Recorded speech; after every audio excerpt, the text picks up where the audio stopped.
koruptor Pertamina. Hey, selamat datang kembali di Humat Channel. Jangan lupa like, komen, dan subscribe ya. Saya doakan yang subscribe dapat rezeki 193,7 triliun. Haha. Sudut pandang Vicky mengenai kasus Pertamax akhir-akhir ini kita dihebohkan dengan jargon kalimat Pertamax adalah pertalit yang tidak antri.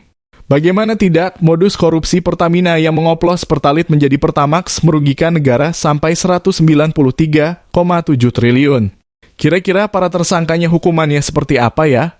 Karena kita bukan ahli hukum, maka marilah kita lihat dari sudut pandang hukum fikih dan sejarah dari kisah Sayyidina Umar. Sudut pandang fikih jual beli bensin oplosan, yaitu mencampurkan bensin dengan zat lain seperti Pertamax dicampur dengan pertalit, dengan tujuan memperbanyak volume dan mendapatkan keuntungan lebih. Merupakan bentuk tadlis penipuan dan garar ketidakjelasan. Dalam Islam, praktik semacam ini dilarang karena merugikan pembeli dan dapat membahayakan kendaraan yang menggunakannya. Dalil dari Al-Quran, Allah berfirman, "Dan janganlah kamu memakan harta sesamamu dengan jalan yang batil, dan janganlah kamu membawa urusan harta itu kepada hakim, supaya kamu dapat memakan sebagian dari harta benda orang lain dengan jalan berbuat dosa, padahal kamu mengetahui." Quran Surat Al-Baqarah ayat 188 ayat ini melarang segala bentuk transaksi yang mengandung unsur penipuan atau perbuatan curang, termasuk menjual bahan bakar yang telah dioplos tanpa sepengetahuan pembeli. Dalil dari hadis Nabi 1. Larangan menipu dalam jual barang siapa yang menipu, maka ia bukan dari golonganku.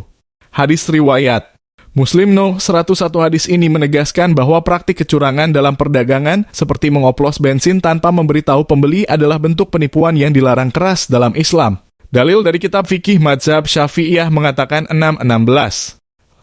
Dalam kitab Al-Fiqh Al-Manhaji ala Mazhab Al-Imam Ash-Syafi'i 6:16 disebutkan, yang artinya demikian pula. Dalam jenis jual beli ini terdapat unsur gharar ketidakjelasan, karena masih dalam resiko antara ada dan tiadanya atau ketidakpastian keberadaan barang, serta mengandung unsur ketidaktahuan jahalah.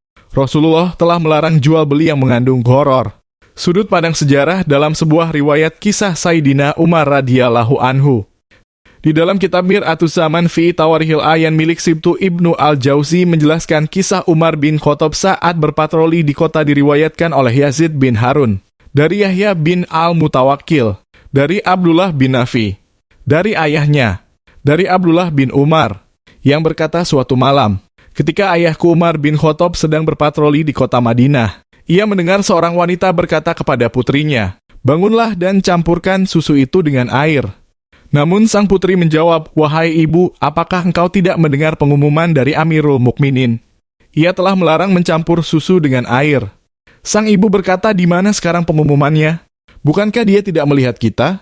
Putrinya pun menjawab, "Jika Amirul Mukminin tidak melihatku, apakah Tuhan dari pengumuman itu tidak melihatku?" Mendengar hal itu, Umar bin Khattab menangis dan menandai rumah tersebut. Keesokan paginya, ia memanggil wanita itu beserta putrinya, lalu bertanya kepada si ibu, "Apakah putrimu sudah bersuami?" Wanita itu menjawab, "Belum." Umar kemudian berkata kepada putranya Abdullah bin Umar, "Menikahlah dengannya. Jika aku masih memiliki keinginan untuk menikah, tentu aku sendiri yang akan menikahinya." Abdullah menjawab, "Aku tidak membutuhkannya." Umar lalu berkata kepada putranya yang lain, "Wahai Asyim, menikahlah dengannya."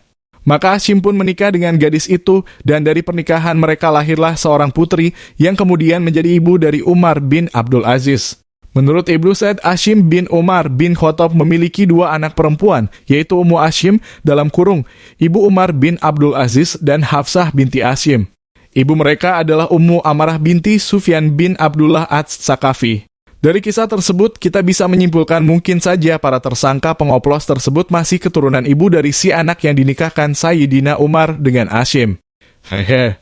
Maksudnya bukan keturunan nasab, melainkan keturunan peran antagonisnya, karena peran protagonisnya sudah diambil Sayyidina Umar. Sekian dan terima kasih. Artikel ini ditulis oleh guru saya Us.Fanani. Kalian bisa kunjungi sosmednya di Facebook dengan mencari nama Facebooknya, yaitu @fanani saja.